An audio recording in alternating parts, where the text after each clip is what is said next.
Guys, we just got home from Fredericksburg, and you know Sundays are meal prep Sundays, and I gotta figure out something for Tyler to take to work. So I'm kind of just throwing some stuff together, and let me show you what we got made and what he's gonna be taking. So I just took a pound of ground beef that we already had defrosted with some onions, garlic powder, and onion powder, and we're gonna make little homemade tacos because I'm gonna use a little bit of this taco seasoning blend we buy in bulk at Sam's Club. And his favorite thing is to have homemade, well, they're not really homemade, but taking these corn tortillas that you get from the store and then putting them in a little bit of oil and having little tacos. So that's what I'm gonna be making for him for his lunch tomorrow. So when you get all the meat cooked and you have all this oil in there, this is just personally how I do it to drain the oil. Now there's a bunch of different ways you can do it. Probably like putting it through a strainer with like a napkin underneath or whatever, because the grease isn't good to go down your drain. But I just take a paper towel and move it around in my pan to soak it all up. Then I don't even have to worry about dumping the meat out of the pan. All right, so how we make our tacos, instead of getting the taco packets, like I said, we buy this taco flavoring in bulk, and I need to break it up because I guess steam got to this and stuck in here.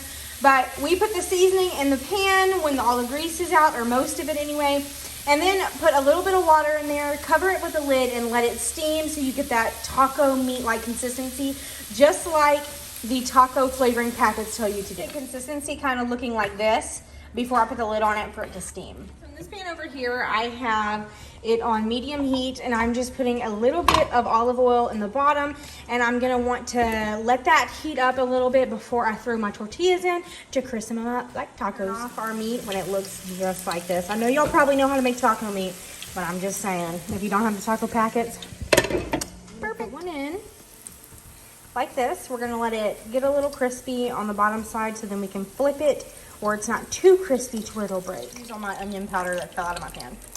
But these type of tongs are probably not the best ones to use, but this is just how I do it. You do it how you do it. I lost my metal ones, but you see how we got that flipped? It's still kind of crispy on this side, and then we'll flip it on both just to make sure it gets better. I'll show you what it looks like when it's done. These are kind of like what the tacos look like. I accidentally lost control of those because I was busy, but I made 12 of them. You see, they're crispy. My hands are clean, but anyway, I made 12 because I feel like that's enough, but who knows. And then I'll show you what his lunch looks like packed. So this is what's in my husband lunch. Now your eyes are probably going straight to this lettuce. Yes, I know, it's turning a little bit pink. Tyler accepted it and said it was okay. I was like, okay, because it's not technically bad yet, but it's getting bad. All right, so I gave him 5 of these tacos with the taco meat in it. I put a paper towel just to catch some of the oil. I bless you. And then I'm giving him a lemon lime Gatorade. He has a bunch of water at work. We have some leftover tortilla chips and salsa from a Mexican restaurant from this past week. This bag has the lettuce, tomatoes, and cheese, all in individual bags. I know, a waste of plastic, but I have to use them before I can use reusable ones, because then that would actually be a waste. And then I have these classic cookie, that classic cookie actually sent to me. This is the Snickerdoodle, and Tyler really likes these. And this is what he's gonna be having in his lunch tomorrow. I hope y'all have a fantastic week and look forward to my next husband lunch.